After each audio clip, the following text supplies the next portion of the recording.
नमस्कार, मैं अंजलि मिश्रा। स्वागत है आप सभी का द न्यूज में। कांग्रेस महासचिव प्रियंका गांधी वाड्रा आज चुनावी राज्य मध्य प्रदेश के मंडला जिले में एक जनसभा को संबोधित करेंगी।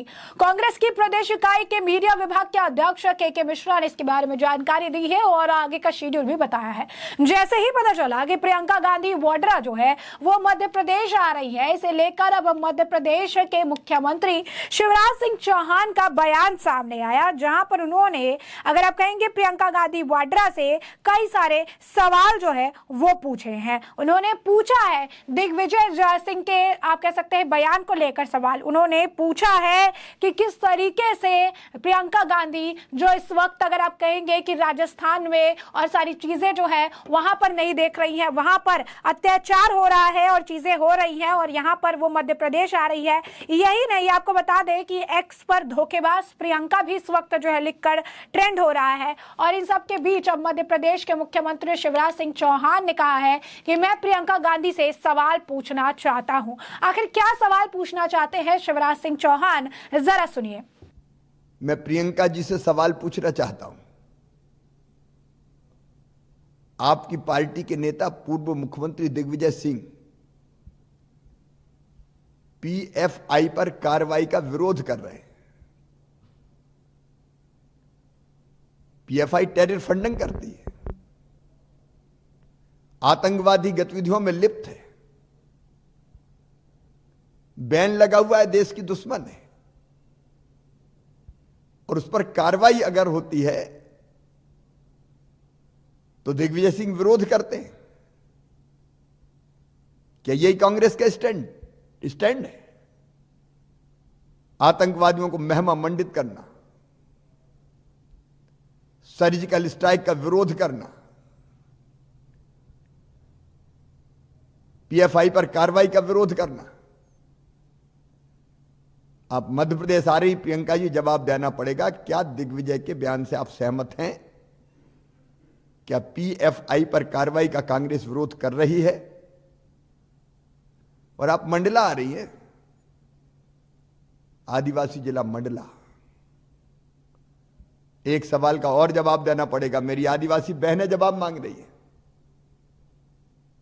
मेरी बेगा, भारिया, सहरिया, आदिवासियों में अत्यंत पिछड़ी जातियां, इनकी बहनों को मैंने, भारतीय जनता पार्टी की सरकार ने 2017 में 1000 रुपया हर महीने देना शुरू किया था। कमलनाथ जी क्यों बंद कर दिया आपने? क्या बिगाड़ा था इन बहनों ने? मुंह में राम, बगल में छुरी,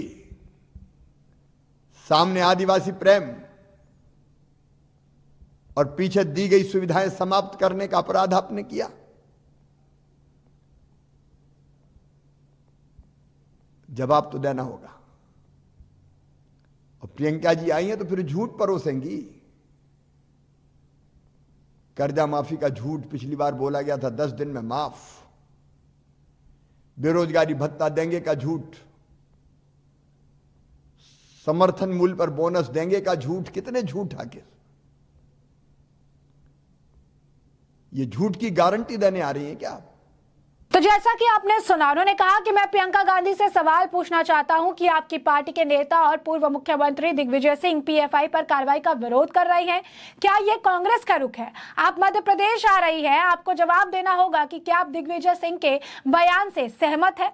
यही नहीं, आपको बता दें कि उन्होंने आगे कहा कि आपकी पार्टी का स्टैंड क्या है, यह हमें जो है क्लियर आप करिए। यही नहीं, उन्होंने ये भी कहा कि बैगा, भरिया और सहरिया जाति की बहनों को भाजपा सरकार हर महीने 1000 रुपए दे रही थी, उसे कमलनाथ जी ने क्यों बंद कर दिया, इसका भी आपको जवाब देना चाहिए। आखिर इन बहनों ने आपका क्या बिगाड़ा था? प्रियंका जी, क्या आप एक बार फिर मध्य प्रदेश में झूठ की गारंटी देने आ रही है? ऐसा मध्य प्रदेश के मुख्यमंत्री जो है उनके द्वारा, शिवराज सिंह चौहान द्वारा पूछा गया। अब आप सोचोगे कि आखिर दिग्विजय सिंह ने पीएफआई को लेकर क्या बयान दिया था। तो आपको बता दें कि कांग्रेस के नेता दिग्विजय सिंह ने कहा था कि पीएफआई पर 97% केस जो है वो झूठे हैं। उन्होंने कहा था कि ईडी और सीबीआई की कार्रवाई पर कहा कि यह राजनीतिक हथियार है, केंद्र सरकार ने इसका उपयोग करके अनेक सरकारें गिरा दी, भ्रष्टाचार के झूठे केस बनाए जा रहे हैं। खुद प्रधानमंत्री नरेंद्र मोदी ने अपने भाषण में कहा था कि अजीत पवार पर 4,000 करोड़ रुपए का घोटाले का आरोप है। 3 दिन बाद अजित पवार मुख्यमंत्री उप मुख्यमंत्री बन जाते हैं। क्या है? उन्होंने कहा कि मैं गारंटी देता हूं कि प्रधानमंत्री नरेंद्र मोदी जी की गारंटी झूठी है, उस पर भरोसा कतई नहीं किया जा सकता है। प्रधानमंत्री ने काला धन लाने को कहा था, जबकि देश का पैसा बाहर विदेश बैंक में अब चला गया। उनके खास लोग हजारों करोड़ रुपए का विदेश चले गए हैं, आज तक नहीं लौटे हैं। वही इजराइल हमास के विवाद पर भी उन्होंने टिप्पणी की और पीएफआई को लेकर उन्होंने कहा कि पीएफआई पर जो मामले हैं, जो 97% मामले हैं, वो पूरी तरीके से झूठे हैं। और क्या कुछ कहते नजर आए दिग्विजय सिंह, क्योंकि उन्होंने इजराइल हमास के विवाद पर भी कहा है। क्या कुछ कहा उन्होंने, जरा सुनिए। और आवारा पशुओं की पूरी सेवा होना चाहिए। कोई भी आवारा पशु सड़क पे नहीं हो, ये हमारा लक्ष्य है और उसके लिए पूरा प्रयास करेंगे। महाकाल में के लिए 750 रुपए की कोविड की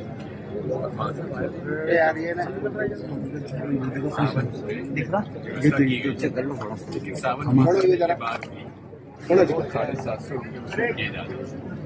और इसमें हमारे अध्यक्ष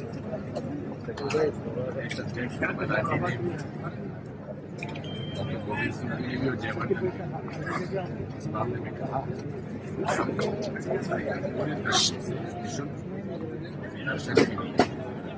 बात यह है, जीडी, आईटी, सीनियर, ये ऐसे राजनीतिक हथियार इनके पास हैं कि अनेक सरकारें इन्होंने गिरा दी। जनता चुनती है और आईटी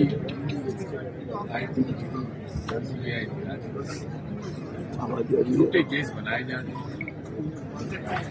और मैं इस बात को कहना चाहता हूं कि जिन लोगों पर केस है भ्रष्टाचार की, स्वयं प्रधानमंत्री जी ने अपने भाषण में कहा था कि अजीत पवार साहब पे 70,000 करोड़ का घोटाला है। 3 दिन बाद उनकी सरकार में वो मुख्यमंत्री बन जाते हैं। ये क्या है? इसलिए नरेंद्र मोदी जी जब कहते मैं गारंटी देता हूं, उनकी गारंटी बड़ी होती है और उस पर भरोसा कतई नहीं किया जा सकता।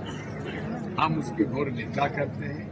ये काला धन जो है लाने का वादा किया गया था, लेकिन उल्टा देश का पैसा बाहर चला गया विदेशी की बैंकों में। उन्होंने कहा था विदेशी बैंकों से पैसा वापस लाएंगे हमारे, लेकिन यहाँ उनके जो खास लोग थे हजारों करोड़ रुपए लेकर विदेशों में चले गए, आज तक नहीं लौटे, ना पैसा वसूल। मोदी जी मतलब है कॉरपोरेट बड़े बड़े, गरीबों का गरीबों से लूट रहे हैं और धर्म के नाम पर उनको गुमराह कर रहे हैं। यदि पीएफआई के ऊपर कोई इस प्रकार का आरोप है तो आप 10 छापेमारियों में आपत्ति नहीं, लेकिन देखने में आ रहा है कि जितने भी इन्होंने छापामारी की है 97% पे वो झूठे पाए गए। कांग्रेस हमेशा से आतंकवादी गतिविधियों, हिंसा के खिलाफ ने कभी समर्थन नहीं किया। विवाद पैलेस्टाइन और इजराइल का, पैलेस्टाइन की धरती पर इजराइल के जो यहूदी थे उनके साथ जातियां हुई थी हिटलर के जमाने में, इसलिए उन्हें इजराइल का देश बनाने जो धरती थी उसमें पूरा सर आ रहा है यार, पूरा सर उस धरती पर विवाद चला हुआ है। बॉर्डर चले हुए पैलेस्टाइन के और इजराइल के, लेकिन हमास जो है वो एक मिलिटेंट संगठन है जिसे आप आतंकवादी गतिविधि कह सकते हैं। हम उसका समर्थन कभी नहीं करेंगे, लेकिन जो पैलेस्टाइन और इजराइल का विवाद है उसे बैठकर सुलझाने की आवश्यकता है, शांति स्थापित होना चाहिए। बिल्कुल नहीं। Atrocity act, SC atrocity act उन वर्गों के हित में है जिन वर्गों के हजारों साल से अन्याय अत्याचार हुआ है। कांग्रेस पार्टी SC इसकी एट्रॉसिटी एक्ट को खत्म नहीं करेंगे। तो जैसा कि आपने सुना, इजराइल और हमास के विवाद पर उन्होंने कहा कि कांग्रेस हमेशा आतंकवादी गतिविधि और हिंसा के खिलाफ रही है। हमने कभी इसका समर्थन नहीं किया। यह विवाद फिलिस्तीन और इजराइल का है, उसे बैठकर सुलझाना चाहिए। हमास आतंकवादी गतिविधि करता है, इस बात से हम नहीं नकार सकते हैं या उनका हम समर्थन जो है नहीं करते हैं। वही एनआईए द्वारा पीएफआई पर की जा रही कार्रवाई को लेकर उन्होंने कहा कि पीएफआई पर 97% केस झूठे हैं। यहाँ पर स्पष्ट तौर पर उन्हें सुना जाता है कि वो कह रही है कि 97% केस झूठे हैं। अब जब इस मामले को लेकर बीजेपी उन्हें घेर रही है, बीजेपी तरह तरह के सवाले जो है कर रही है, क्योंकि इस मामले को लेकर जो इनका बयान था उसे लेकर भाजपा ने पलटवार किया है। भाजपा प्रदेश मीडिया प्रभारी आशीष अग्रवाल ने कहा कि जिस पीएफआई ने देश के आतंकी गतिविधियां फैलाने उससे कांग्रेस की हाथ मिलाई पर जनता धुलाई करेगी। यह कांग्रेस का आतंकवादी प्रेमी इकोसिस्टम है जो विदेश में हमास से हमदर्दी और देश में पीएफआई से प्रेम दिखा रहा है। अग्रवाल ने कांग्रेस के वरिष्ठ नेता के बयान का वीडियो शेयर कर लिखा कि यह कौन सी नई आतंकी जांच की एजेंसी दिग्विजय सिंह को मिल गई है। इन्हें ऐसा इसीलिए लगेगा क्योंकि जिनके सुर सदैव पाकिस्तान के सुर से मिलते रहे हैं, जिनके मन में आतंकवादियों के प्रति अथाह प्रेम झलकता हो, जो 26/11 मुंबई हमले को हिंदू आतंकवाद से जोड़कर आरएसएस को आतंकवादी बताते हो, पुस्तक का विमोचन करते हो, जो आतंकवादियों को मासूम बताने की मंशा रखते हो, जो आतंकवादियों को प्रेरित करने वाले जाकिर नाइक के साथ मंच साझा कर गलबहियों करते हो, जो बाटला हाउस एनकाउंटर में आतंकियों के एनकाउंटर को फर्जी बताते हो, जो हिंदुओं को आतंकवादी घोषित करने में पुरजोर ताकत लगाते रहे हो, उन्हें पीएफआई पर छापे झूठे ही लगेंगे। पीएफआई पर जो है छापे झूठे लगेंगे, ऐसा उनके द्वारा कहा गया। तो आप समझ सकते हैं कि किस तरीके से जो है बीजेपी इस मामले को लेकर दिग्विजय सिंह को घेरती नजर आई। और जब इस मामले को लेकर दिग्विजय सिंह को घेरा जा रहा था तो उन्होंने अपने ऑफिशियल एक्स हैंडल पर एक पोस्ट डालकर इस मामले को लेकर सफाई दी। उन्होंने क्या लिखा? उन्होंने लिखा कि कुछ मीडिया संगठनों द्वारा पूछे गए सवाल पर मेरे जवाब को गलत तरीके से कोट किया जा रहा है, जो कि मैंने नहीं कहा है। उन्होंने कहा कि जो कि मैंने नहीं कहा है। सांप्रदायिक भड़काने वाले संगठन पीएफआई का मैंने कभी समर्थन नहीं किया। मैं धर्म के नाम पर सांप्रदायिकता फैलाने वाले व्यक्ति संगठन के खिलाफ हूं और सदैव रहूंगा। तो यहाँ पर वो कह रहे हैं कि मैंने इसे कभी नहीं कहा। मैं चाहूंगी आप एक बार फिर से वो 30 सेकंड का वीडियो आप सुने, जिसमें वो साफ तौर पर ये बात कह रहे हैं कि पीएफआई पर 97% जो छापे हैं ये झूठे हैं और ये जो है आरोप उन पर झूठे लगाए जाते हैं। एक बार फिर से सुनिए जरा इनका ये पर्टिकुलर पीएफआई को लेकर दिया गया बयान। यदि पीएफआई के ऊपर कोई इस प्रकार का आरोप है तो आप 10 छापे मारने में आपत्ति नहीं, लेकिन देखने में आ रहा है कि जितने भी इन्होंने छापामारी की है 97% पे वो झूठे पाए। तो जैसा कि आपने सुना कि वो स्पष्ट तौर पर उन्हें कहते हुए सुना जा सकता है कि पीएफआई पर 97% केस जो है झूठे हैं, छापे झूठे पाए गए हैं, ऐसा वो कह रहे हैं स्पष्ट तौर पर। और यहाँ पर सफाई में कहते हैं कि हमने ऐसा कभी कहा नहीं, तोड़ मरोड़ के मेरे बयान को पेश किया जा रहा है, जबकि वीडियो में साफ तौर पर उनको सुना जा सकता है। तो आप देख सकते हैं इस वक्त इजराइल हमास को लेकर मुद्दा काफी गरमाया हुआ है और पीएफआई भी हमास की तरह एक संगठन है और ऐसे में जो है कांग्रेस लगातार फलस्तीन के साथ खड़ी है, फलस्तीन का समर्थन कर रही है। ऐसे में दिग्विजय सिंह का ये बयान जो है कांग्रेस को एक अलग लाइट में और प्रकाशित करता है और इसी वजह से अब शिवराज सिंह चौहान भी प्रियंका गांधी वाड्रा से सवाल पूछ रहे हैं कि क्या वो मध्य प्रदेश में आ रही हैं तो दिग्विजय सिंह के बयान का समर्थन करती हैं या नहीं करती हैं। उन्हें सार्वजनिक मंच से इसे अपने आप कह सकते हैं कांग्रेस के स्टैंड को क्लियर करना चाहिए। तो ऐसे में हमने आपको जो पूरा मामला है ये बड़े विस्तार से बताया कि पूरा मामला क्या है और अब इस मामले पर आपकी भी जो राय हमें कमेंट सेक्शन में कमेंट करके जरूर साझा करिएगा। धन्यवाद।